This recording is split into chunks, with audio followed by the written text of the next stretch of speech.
Yan, lulutuin ko na rin yung morton o morcon o embutido. Ito siya, binalatan ko na yan. Galing ng Ilocos.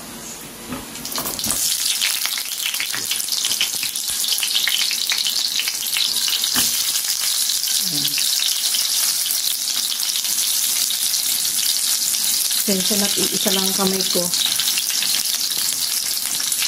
Wala akong kasama.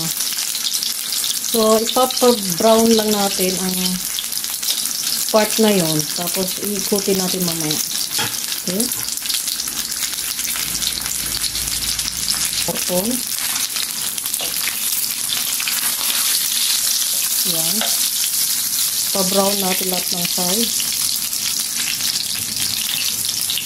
Special daw to. Binili sa Ilocos.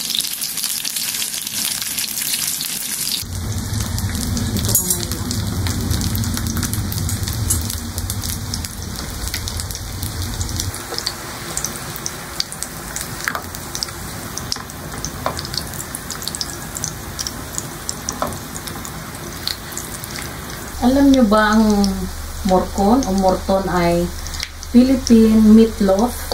Parang meatloaf natin. Parang mga parang mga spam, yung mga ganyan. Kaya lang yung atin na enhance natin yung flavor. Pati may mga dinadagdag tayong carrots, raisins, may cheese, mga ganon.